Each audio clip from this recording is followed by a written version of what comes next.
So the Championship continues to deliver these twists and turns. We've got a lot to go over today. Let's jump into it.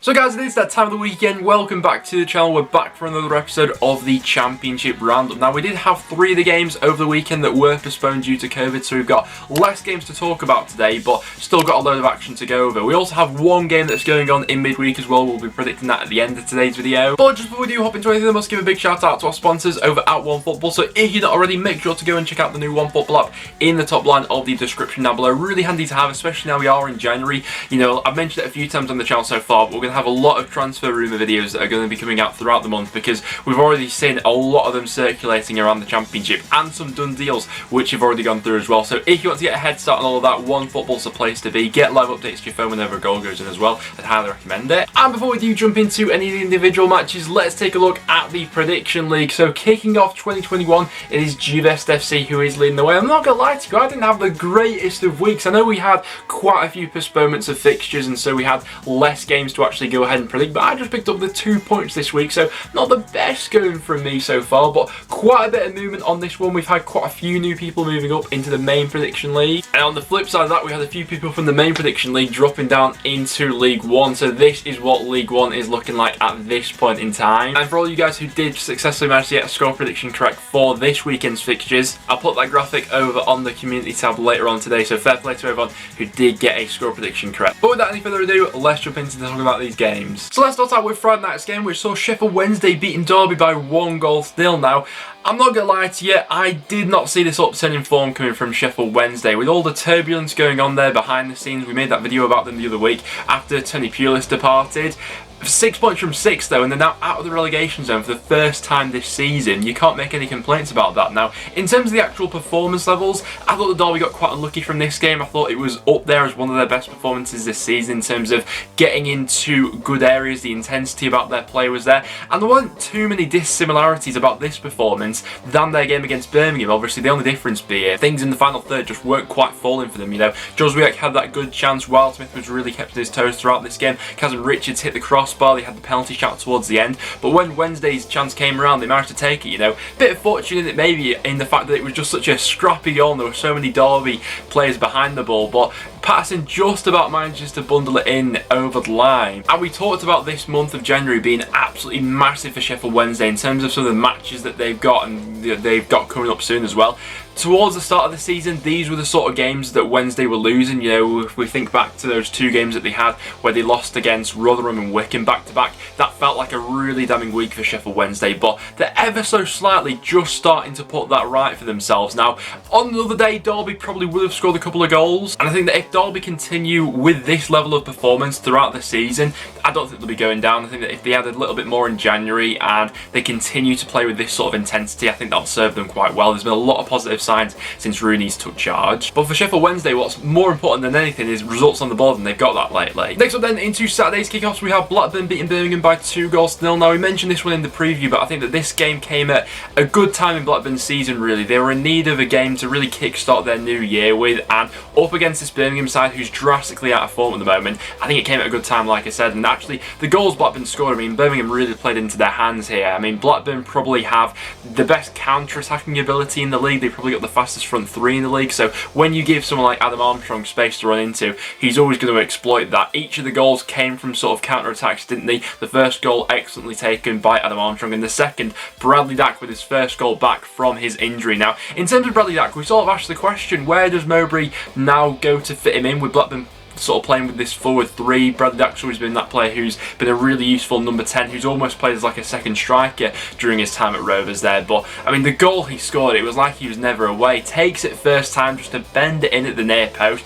He scores goals in the Championship, doesn't he, Bradley Dack? And I think that his addition back into this Blackburn side may just be the catalyst they need to really push them on for the second half of the season. But in terms of Birmingham, they're now on one of the worst runs of form in the league. They're only 4 points above the relegation zone, and with the majority of the teams below them having the game in hand on Birmingham as well, it makes for quite grim reading for them, and I don't quite know what the problem is at the moment. I think it goes above the manager, because I still think Karanka is a decent manager. I look at some of the players on the pitch, and there is quality bedded in throughout that team, but Birmingham fans, let me know down below, ultimately, what's gone so wrong for you up until this point. Next up then we go to Huddersfield up against Reading. Now from a Huddersfield perspective, a little bit frustrating. I think that's now their third game this season at home where they've taken the lead but ended up losing the game. They did the same against Preston and against Bristol City, but good start for them nevertheless. Campbell takes the lead after just 6 minutes, but I mean the game changer in the second half is Lucas João for Reading, and we've said it a few times on the channel so far. Reading have had a lot of injuries throughout the month of December, and we always said that throughout that month it was all about them staying within touching distance of the top 6, and once these players do start to get back, they'll really kick on for the second half of the season.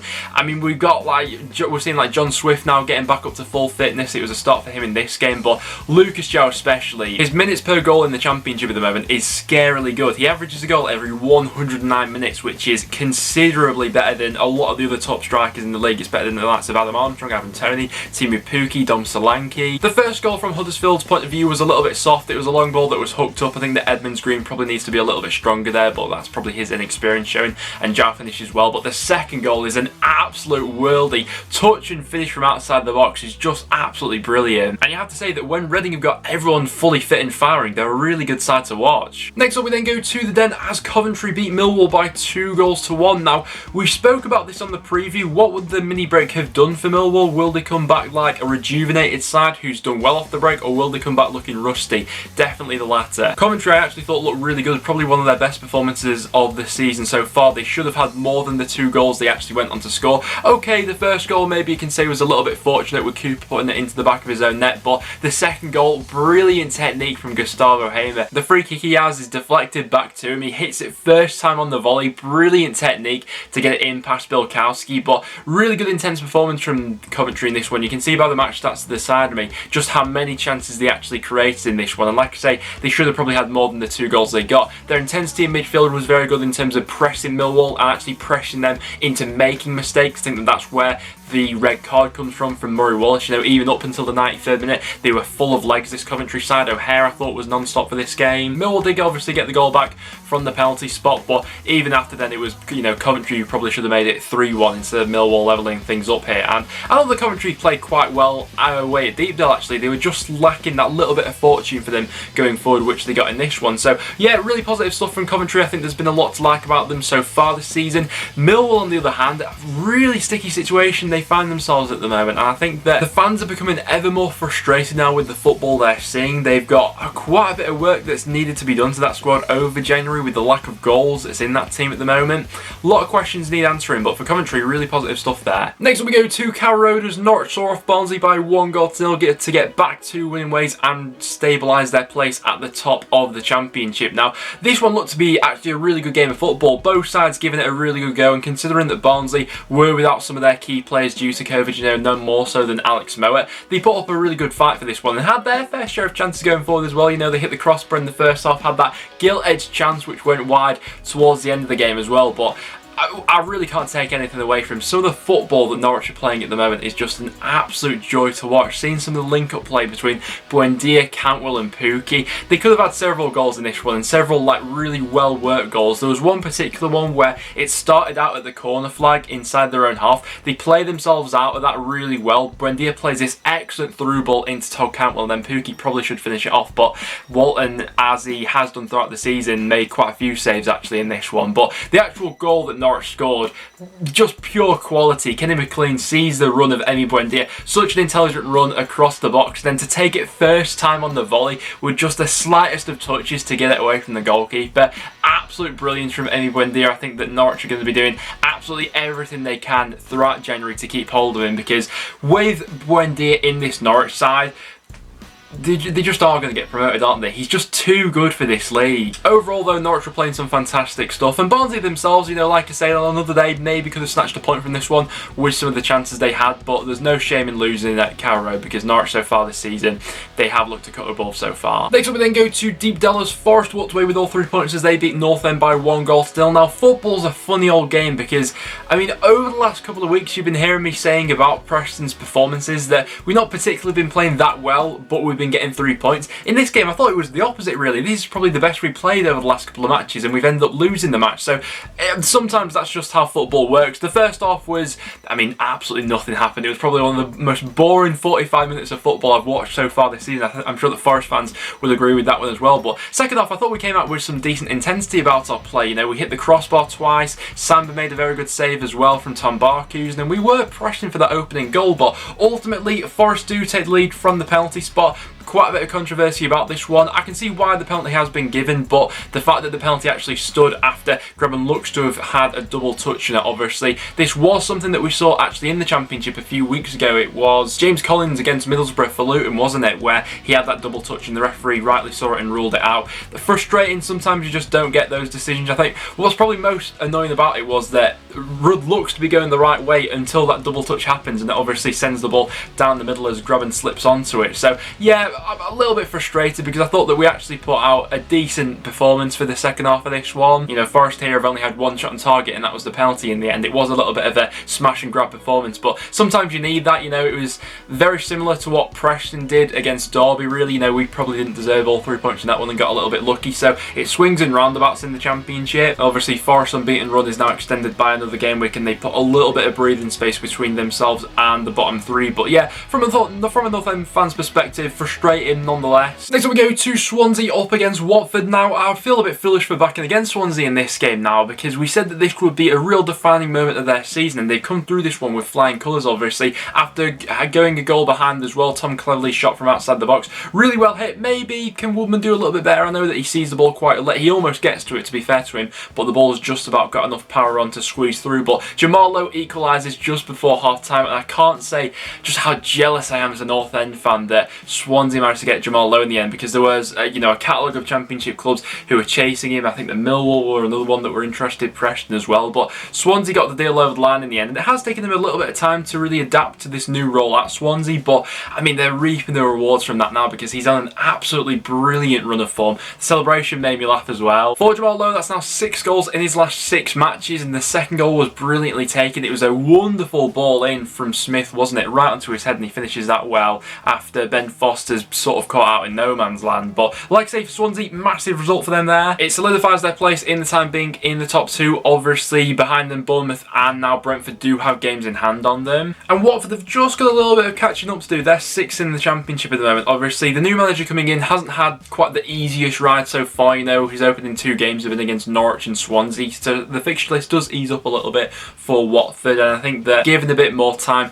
we'll wait to see if things eventually click for Watford. Next up we go to Wycombe up against Middlesbrough. Good result for Middlesbrough here, who keep the pressure on the top 6. They're just behind Watford in the table at the moment. Now, it was something that we picked up on last time, but seemingly throughout the season so far, Middlesbrough have had a decent sort of bounce back ability. You know, after they lost that game against Preston, they went on a 3-game winning streak. They obviously lost last time out, but reacted well here, and they actually went behind quite early as well. Ikpeazu with a really nice goal, you have to say. He makes this all on his own completely, shields his defender off quite well, rolls him, and then takes it on his left foot to bend it in past the goalkeeper. Really nice bit of technique there. But the goals from Wycombe's perspective will have been quite disappointing to concede. You know, 2 of them coming from corners. The first one, I mean, Brown winning a header in the 6-yard box. He's not exactly the tallest of players on the pitch, is he? And then the Akpom goal later on. But the Tavernier finish, absolute quality here. He drives into the space and finishes it really well. And the whole playoff picture this season is quite interesting, to be honest with you, because at this point in time, I think there's probably, you'd say, like 4 clubs especially who look like they're really in the race for automatic promotion. They look like Norwich, Swansea, Bournemouth and Brentford, and then below that, it really does seem quite open at the moment in terms of the rest of the playoff structure. You've got different sorts of teams who play a variety of football in there, and Middlesbrough are right within that mix at the moment. They're only 1 point behind Watford at this point in time, so good win for them there. And then to finish things off, we have Bournemouth beating Stoke by 1-0. Obviously, Bournemouth are in action in midweek as well. We'll get to that game in just a second, but bit of a blow this one for Stoke, who put up a decent fight in this game. Obviously, they have been another one of those clubs who's been in the playoff mix so far this season, but injuries have just caught up to them a little bit. You know, Stephen Fletcher had to go off early in this one after he himself has just come back from an injury, so I'm sure that it will be those sort of forward areas that Stoke will be targeting throughout January if they really want to push on, because defensively they've had a really good foundation there so far this season, and you know, Bournemouth have been themselves quite a free-screen side so far this season, so the fact that it was so tight in the end, that's the sort of game plan that we've come to expect from Stoke recently. But Bournemouth did have a fair share of chances themselves before they took the lead. Stanislas and Solanke each having chances, but the goal in the end was a brilliant pick out from Lewis Cook, wasn't he? Sees the run of Stanislas, and those two just have that link, that mental sort of link up between themselves, and it's that little sharpness,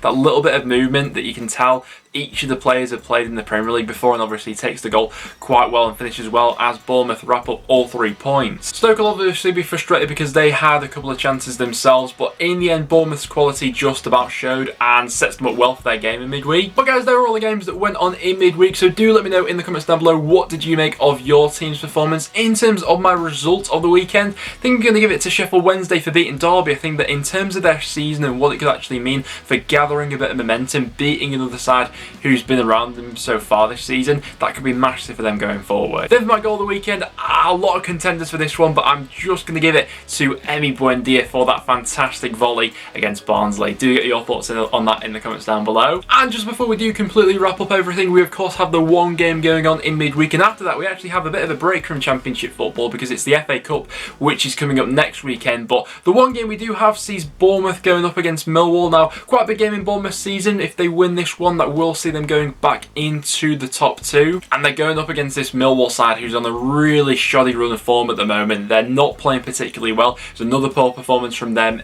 at the weekend, and for a score prediction, I'm going to go 2-0 Bournemouth in this game, so do get your thoughts on that in the comments down below. But apart from that guys, that will now wrap it up for today's video, so thanks so much for sticking around and watching. If you did go on to enjoy, make sure to leave a like. But apart from that, thanks for watching guys, and I'll see you all in the next one.